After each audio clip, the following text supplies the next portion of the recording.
Alright guys, this is week 2 right now, and yesterday we went through the car and we completely disassembled it. Alright, inside, outside, we're getting ready for it to get painted, we're getting ready for it to get wrapped.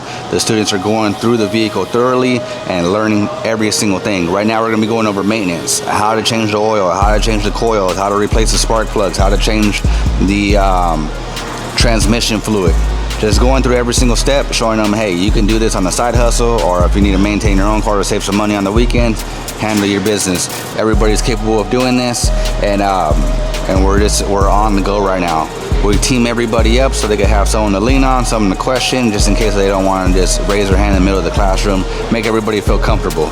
Right now, we're gonna pull out on the interior, and then we're gonna be flushing all the fluids out, and then just getting this car up and running and making it run very, very smoothly.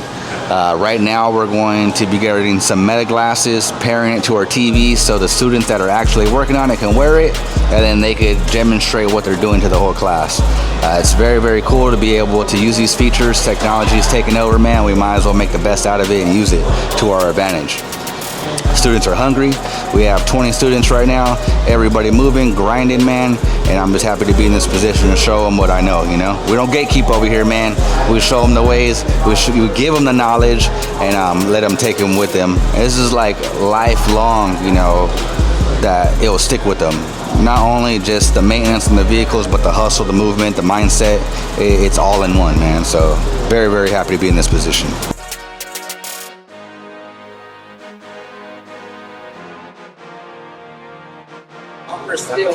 I thought we had speakers in this part. Please, what in the base model? What in the base model van is this? It's a hole.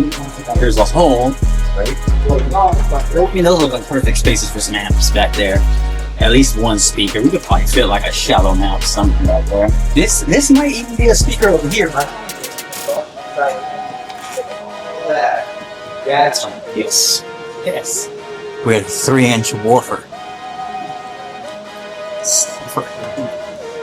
Mike, you only got one speaker in here. No way. You got one little 3-inch one on this side. Just on one side? There's no way. It has to be underneath the dash. That's where, no, it's one on the dash. It's one in the dash and one on the door? There's nothing on the door. They just had like a speaker. It's a hole. So, kind of speaker pavement? Yeah. On speakers? I was doing most of it. So we did some research, and we found out that the front suspension on the HH5 is the same as the HH4, okay? The internet won't tell you that. The AirTech did, okay? I sent them some pictures and some measurements, and they was like, my boy, that's gonna be the same thing. And I says, say less, my man. Send me a bill, you know what I'm saying? Send me the parts, okay? So that means this puppy is gonna have air ride, okay? Because it's gonna happen.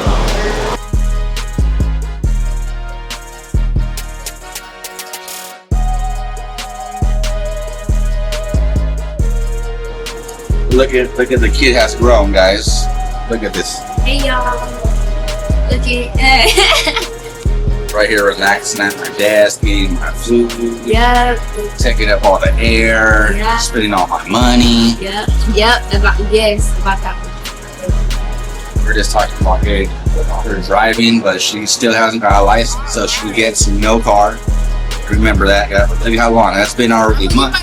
I'm getting my car very soon. Alright. Don't worry. Alright, so class is about to start right now.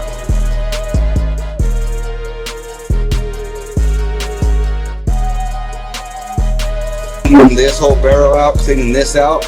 Alright, clean the inside of this. We're going to be popping out these sensors right here. Be very careful with these because these can break. Alright, we don't want to be chasing these sensors down. After we get these right here, we're going to be cleaning the washing it through the whole sink, alright? After we get that, we're going to dry it out, and then we're going to clean off the sensors with Eddie so we make sure we don't break those, and then we're going to reassemble this, alright?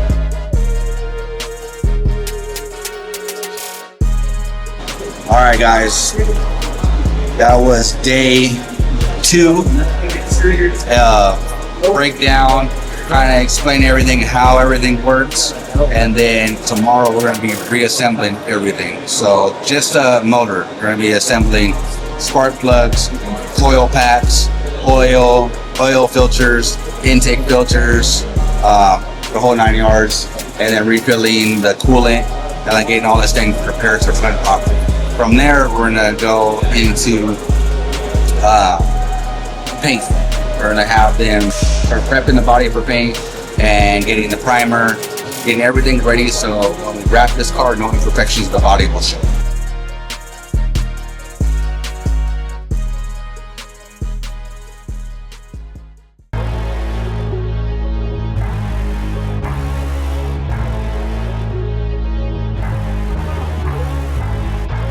Six years ago, we did this build. Looks beautiful. He keeps care of it, as you can see. It looks great. We had a rear speaker start to give out. All right, so bumping, putting all the stress on a speaker for one speaker to go out on a sound system. No sweat. You know, I'm gonna look into it. I seen that the top 6x9 is not working. I'm automatically gonna go to the next connection to look for like a troubleshoot, right?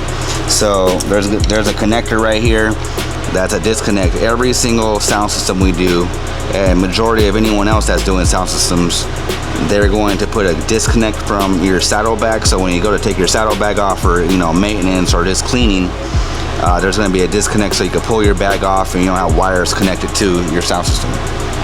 So I jump straight to the connector and check the connector, and the connector wasn't connected thoroughly, and the wire was in there, right? The wire is in there. It's not like the wire just came out, but we wash these bikes constantly. We ride them, and a little bit of water jumps on things. So what happened right here inside of this connector is, over the 6 years, and you see how clean he keeps his bike. So he probably washes this bike, minimum once a month. There was some water that got into the connector a little bit and kind of frayed this wire, and then after time of it, water sitting on top of the wires start to get eaten up, and that's what we had here. A little bit of water sitting in the connector. And what I'm going to do for that not to happen again is I'm going to flip this connector to sit like that, like upwards, right? So nothing will be able to seep into it over time. But it wasn't like poor install job or anything like that. It's just 6 years of banging and riding a Harley, man. Get some water debris here and there. Some water really got into this wire right here and shoot it up. So we're gonna clean it up.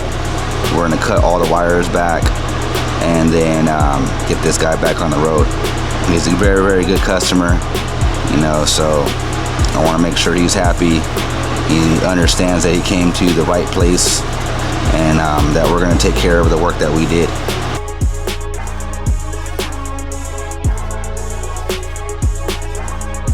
We had a great customer stop by. We built his bike 6 years ago, and what we had to fix on it and do maintenance, it was a speaker. One speaker disconnected after 6 years, and there are disconnects on the bag, so you gotta pull them on constantly for over 6 years for one of them to disconnect. I'm happy to fix it for him, no problem. It's still under warranty. If we built it, we stand behind it. The bike looks incredible. We did a 21 back in the day, rat fender. We blacked out the engine on this bike, upgraded floorboards, shifters, grips, blacked out the levers, low profile Clockworks fairing, sound system in the bags. We did crash bars, we did the lower fairings as well. A lot of little small upgrades, LEDs, tour pack, seat, handlebars, the list goes on. Customer is gonna want a upgraded headlight kit, so we're gonna do a Baja LT6s in the front, and then some new 6.5s with some horns, so we could really make those ears bleed on the highway. All right, customers more than happy, man. Offer to buy us lunch for the quick little wire wire fix, but it's all good, man. We just appreciate them coming back. We like when we keep our customers happy, and this is a long-term relationship is what we're after, and this is what we got, man. Him coming back, upgrading the bike. We took his bike in 6 years ago, and it was 2 times that we built this bike. The first was just suspension, air ride rear, and then front drop-ins, and the rest was a full build, you know. So very good customer to have on our side, and I'm happy he's happy. On to the next one.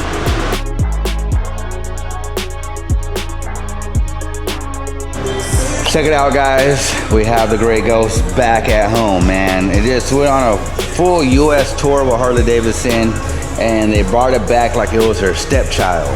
The thing looked like it got dragged behind an open container, an open trailer, and definitely was not taken care of properly, man. Super disappointed on how it came back. Pretty much scratches everywhere. It looked like it sat inside of a damn oil bath. It looked like it sat in the back of a truck and went through Sturgis in a big ass storm. Every single polished piece that we invested hundreds of dollars is completely shot. It looks like they took a soda can and grinded it on the floor and then put mud, water on it and left it there for a month. It looked like it was sat next to a porta potty, and the porta potty, instead of containing all the crap, it just fell onto the bike. That's what type of treatment that they did to Fat Boy, man. It's super disappointing. The exhaust is scratched, the wheels are scratched, the seat is ruined, the polished engine is completely trashed. The handlebars, I don't know what they did, but they trashed them. Completely ruined the handlebars. And then our kickstand, they did not follow instructions. We told them all you need for the kickstand is simply the leg weight, and they put their whole damn body weight with someone on their shoulders and wrecked it. And then we have like some chain tensioners and a couple little pieces fully rusted. Man, just super disappointing. I have so much money into this vehicle, and it was trashed. It was completely trashed, man. So we have to take the thing apart. We have to polish it. I don't even, look at this. I don't even know how they scratched it that bad. It's like they strapped it somewhere and just messed it up. The tank is like everything, man. I'm super disappointed on how they took care of my bike, man.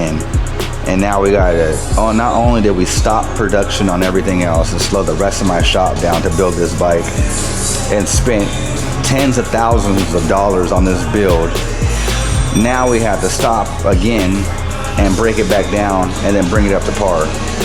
So yeah, never doing that again. There was a couple of things with the bike build that we weren't happy with when we built it, because we were on such a quick timeline. So we're gonna pull those things apart and get it done. We were promised a swing arm from some company in Canada. I don't know the name of them, but they obviously didn't come through. Pointing fingers all over the place and didn't happen. And so what we're going to be doing is we're going to do some swing arm action ourselves. Every time we bust out a kinktail here, we have to modify the swing arm. So we're going to be modifying our swing arm. Last minute, we weren't able to do the swing arm. So see this gap right here, guys? Look at this gap. Now I'm going to show you this gap because it's so damn bad. And I was forced to do it because we just didn't have no more time.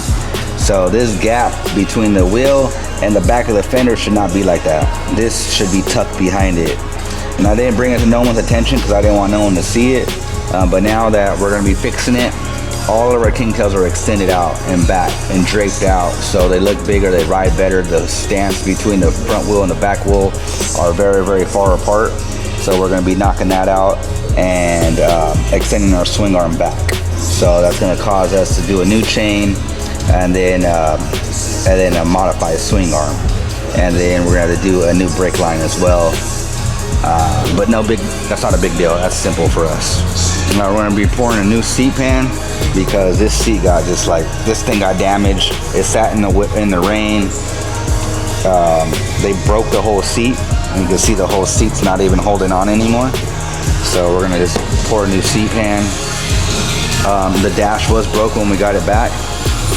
They tried to move the bike or drag the bike or something. I don't know what they did. They broke it, but we fixed that part already. And then the next thing that we're going to be doing is we got to pull the handlebars off because I don't know what was on their hands, but you could see like handprints over the bars, like where they had like I don't know, maybe another bike was leaking brake fluid or something, and they had brake fluid on their hands. The only thing I could think of, but the handlebars are trashed. Like they're completely ruined. Made like chew through the black chrome coating that we had on it, so the bars got to come off and redo the handlebars. And then since we did all that, the headlight, I love the headlight housing, I love the headlight, but I didn't like the placement. I'm gonna end up bringing this back 1 inch and raising it 1 inch, so the headlight is gonna sit back 1 inch, so it'll sit similar to like where it is right now, but just 1 inch back. And then I'm gonna lift it 1 inch, so it'll sit a little bit higher. To me, I think that's gonna, you know, make the bike look really, really good and finish it off. And a couple little small little touches, and then obviously we gotta repolish everything on the motorcycle. So it is what it is at this point. I just want the bike to get completely done so I can ride the hell out of it. It would have been awesome to get it a little sooner. I know that we were like 30 days, you know, past due on getting the bike, and now it is what it is. I don't know if they're gonna be too happy about me saying all this stuff, but hey, I gotta release it off my chest somehow. And I take a lot of pride in our builds, and especially the time that we put in it, and obviously my money that I invested into it. So I would figure they would have taken a little bit more care of it. For it to come back this damaged is not cool. That's like if I borrowed their bikes, I wouldn't run it into the floor. I can't even say the F-bomb, beep that out, all right? I wouldn't throw it into the floor, definitely. But it's just me releasing how I feel, man. It is what it is. You know, I still appreciate the opportunity. I just wish that my bike came back in a better shape than what it did.